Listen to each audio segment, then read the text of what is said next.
If it doesn't happen, അത് നടന്നില്ലെങ്കിൽ അതിന്റെ അർത്ഥം നിങ്ങൾ അത്രയും മാനിഫെസ്റ്റ് ചെയ്തിട്ടില്ല, നിങ്ങൾ അങ്ങേയറ്റം മാനിഫെസ്റ്റ് ചെയ്തിട്ടില്ല എന്നുള്ളതാണ്. ഇല്ല, അങ്ങനെ നമുക്ക് ഒരിക്കലും പറയാൻ പറ്റില്ല.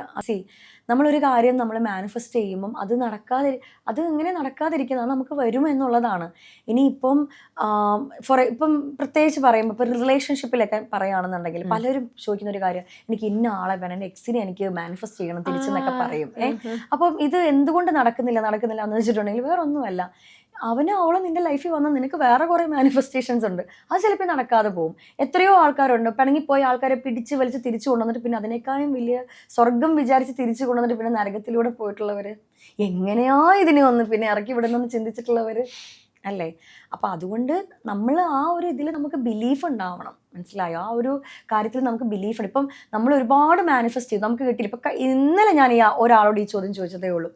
ആളൊരു MLM വർക്ക് ചെയ്യുകയാണ്, 4 വർഷമായിട്ട് വർക്ക് ചെയ്യുകയാണ്. അപ്പം എൻ്റെ അടുത്ത്, മാം ഇതിന് എങ്ങനെയാണ്, ഞാൻ ഹീൽ ചെയ്യുന്നുണ്ട്, ഇത് ചെയ്യുന്നുണ്ട്. അപ്പം ഞാൻ ചോദിച്ചു എന്തിലാണ് ഇപ്പോൾ? പറഞ്ഞു ഒരു MLM ഇതിലാണുള്ളത് മാം, അതിൽ ഒരുപാട് ആൾക്കാർ, ലക്ഷങ്ങളുണ്ട്, കോടികൾ, ഇതൊക്കെ അവർ ഏൺ ചെയ്യുന്നുണ്ട്. അപ്പം ഞാൻ ചോദിച്ചു നിങ്ങൾ 4 വർഷം കൊണ്ട് എത്ര ഏൺ ചെയ്തു എന്ന് ചോദിച്ചു. ഒന്നും ഏൺ ചെയ്തില്ല എന്നാ പറഞ്ഞു.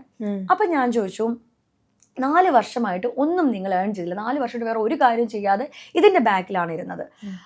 അപ്പോൾ ഇങ്ങനെ ഇരിക്കുമ്പോൾ ഞാൻ പറഞ്ഞ കാര്യം, കണ്ണടച്ചിട്ട് നിങ്ങളുടെ സോളിനോട് നിങ്ങൾ ചോദിക്കുക, ഇതിൽ നിന്നും യൂണിവേഴ്സിലെ എൻ്റെ ക്രിയേറ്റർ എനിക്ക് തരാൻ ഉദ്ദേശിക്കുന്ന മെസ്സേജ് എന്താണെന്നുള്ളത്.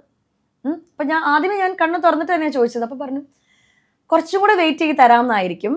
ഞാൻ പറഞ്ഞു അതല്ലെങ്കിലോ, അത് പറയാൻ ഭയങ്കര ബുദ്ധിമുട്ടായിരുന്നു. എന്നിട്ട് പറഞ്ഞു അത് മാറി ചിന്തിക്കാനായിരിക്കും എന്ന് പറഞ്ഞു.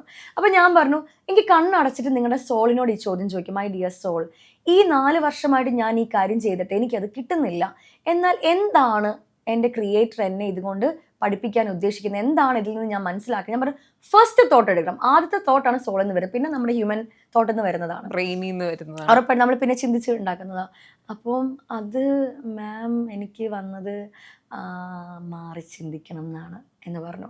അപ്പോൾ ആള് പറയുന്നൊരു കാര്യമുണ്ട്, മാം ഞാൻ ഇതിലാണ്, അപ്പോൾ എൻ്റെ ഹസ്ബൻഡ് നല്ല സ്നേഹത്തിലായിരുന്നു, ഇപ്പോൾ ഹസ്ബൻഡ് ഭയങ്കര വഴക്കാണ്, എൻ്റെ ഹസ്ബൻഡും എന്നോട് ഇങ്ങനെ തന്നെയാണ് പറഞ്ഞതെന്ന് പറഞ്ഞു. അപ്പോൾ ഞാൻ പറഞ്ഞു നിങ്ങളിതൊക്കെ ചെയ്തിട്ട് നിങ്ങൾക്ക് അതിനകത്ത് ഒരു ഗ്രോത്ത് ഉണ്ടാവാതിരുന്നപ്പോൾ ദൈവം ഹസ്ബൻഡിന്റെ രൂപത്തിൽ ഒരാളെ പറഞ്ഞ് അയച്ചു, നീ ഇത് ചെയ്യണം, നീ ഇത് നിർത്തിയിട്ട് വേറെ എന്തിലേക്കും പോ, നിനക്ക് ഇതുകൊണ്ടൊരു ഇതില്ലല്ലോ എന്ന് പറഞ്ഞു. ഞാൻ പറഞ്ഞു ആ MLM കുഴപ്പമുണ്ടായിട്ടല്ല, ആ ഒരു പർട്ടിക്കുലർ ഡൊമൈന് കുഴപ്പമുണ്ടായിട്ടില്ല, അതിലെല്ലാവരും ഏൺ ചെയ്യുന്നുണ്ട്, ഗ്രോത്ത് ഉണ്ട്, നല്ല പ്രൊഡക്റ്റ് എല്ലാം, പക്ഷെ അതിൽ നമുക്ക് റോളില്ല, അതുകൊണ്ടാണ് അത് നടക്കാത്തത്.